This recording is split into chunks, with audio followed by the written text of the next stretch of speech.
देखिए big stock में एक तो पहले रिपीट कर रहे हैं बीएससी को फिर रेड ले रहा हूँ मैं। ऐसी कोई बीएससी से वो नहीं है, हम अगेंस्ट नहीं है, बस जो डेटा कह रहा है वो डेटा कह रहा है, अब उसमें क्या कर सकते हैं। जो है हमारा व्यू इतने समय से बीएससी पे नेगेटिव, और कल भी अगर आप देखें तो गैप अप पर हमारा व्यू नेगेटिव ही था। और कल देखिए, कल तो गैप अप एकदम गॉड्स एंड अपॉर्चुनिटी था ट्रेंड फॉलोअर्स के लिए, ठीक है। गैप अप के बाद अच्छा मौका मिला सेल करने का, ठीक है।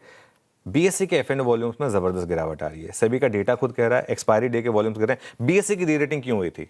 क्योंकि एक्सपायरी जब से वो लेकर आए थे उन्होंने एक गैप ब्रिज किया था, तो वो अब जो है ना वो वापस एक नेगेटिव हो रहा है यहाँ पर, तो इस वजह से। और सेबी का जो ताज़ा डेटा है ना वो भी ये कह रहा है कि एफएनओ ट्रेडर्स ही ओवरऑल कम हो रहे हैं, तो इस वजह से बीएससी को आज मैं वापस एक बार रेड पर ले रहा हूँ, ठीक है।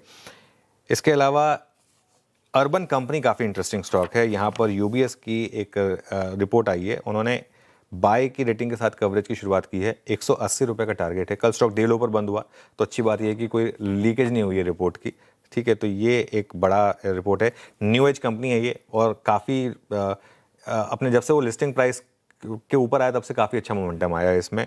और ये बोल रहे हैं कि ये 32% की कैगर एक्सपेक्ट कर रहे हैं नेट ट्रांजैक्शन वैल्यू में। और अब भारत का ऑनलाइन होम सर्विस मार्केट अब ब्लिंकिट मोमेंट की तरफ है, ये एक इंटरेस्टिंग चीज़ कह रहे हैं वो यूबीएस, तो इस वजह से इसको मैंने ग्रीन में लिया है। मुथूट और मन्नापुरम ये दोनों वापस मैंने ग्रीन लिए हैं, कल भी मैंने इनको ग्रीन लिया था। कल भी हमारी सबसे बड़ी थीम यही थी।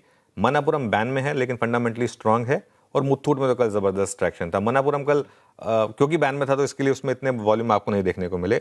सोने में तेज़ी की रफ्तार है, 45-40 पर आ गया है, और मेरा मानना ये है कि गोल्ड जो है ना अब वापस वो 5,5600 तक के लेवल पर जाने की आपको सेंस दिखा रहा है, जिस तरीके के ग्लोबल समीकरण बैठ रहे हैं, और इस वजह से ये इनके लिए पॉजिटिव है। टाटा मोटर्स पैसेंजर व्हीकल, इसको ग्रीन ले रहा हूँ मैं। यहाँ पर जो सानन प्लांट से ऑपरेशन है वो नॉर्मलाइज हुआ है, और कंपनी को 35 to 40 करोड़ का लॉस हुआ, लेकिन उसमें से 30 करोड़ मोटा मोटी सारा इंश्योरेंस से पूरा हो गया है, तो इस वजह से ये मुझे लग रहा है कि आज इसमें थोड़ा सा सेंटिमेंट अपटेक आ सकता है। अच्छा, इंडिगो ना बहुत इंटरेस्टिंग है। इंडिगो को मैं रेड ले रहा हूँ, पता है क्यों? क्योंकि हेडलाइन कहेगी कि इंडिगो का मार्केट शेयर 67.4% हुआ, पाई घट गई है। अच्छा एक बात बताऊँ, मैं इस बार मैं दिल्ली गया था ना, मुझे दिल्ली में इस बार दोनों लेग्स में एक मौका मिला कि मेरे दोनों सीट पे कोई नहीं था, ठीक है ना, क्योंकि पैसेंजर लोड फैक्टर ओवरऑल कम हुआ है। ओवरऑल अगर आप देखेंगे तो ट्रैफिक ही घट गया है। मंथ ऑन मंथ ट्रैफिक जो है बताया तो मैं आपको कितना घटा है। मंथ ऑन मंथ काफ़ी ट्रैफिक में ओवरऑल डिक्लाइन आया है उसकी वजह से। और मैं एक चीज़ बताऊँ ना, ये एक्चुअली देखा जाए तो इंडिगो की जीत से ज़्यादा एयर इंडिया की हार है, और जब से उन्होंने विस्तारा को ख़त्म किया है ना, वो पूरा एक फ्लाइंग का मज़ा ख़त्म हो गया एयर इंडिया में, तो ये एक और स्टॉक होगा। एक कैश का स्टॉक है मंगलम सीमेंट, इसको मैं ग्रीन ले रहा हूँ। कल मैं देख रहा था, कल भी इसमें काफ़ी मोमेंटम था। आई थिंक राजस्थान सरकार का एक फैसला आया आशीष, ये बहुत बड़ा फैसला है।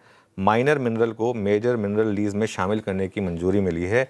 आसान भाषा में समझाता हूँ, राजस्थान की सीमेंट कंपनियों के लिए बड़ा ट्रिगर है, और कोटा में मंगलम सीमेंट का बड़ा कामकाज है इस वजह से।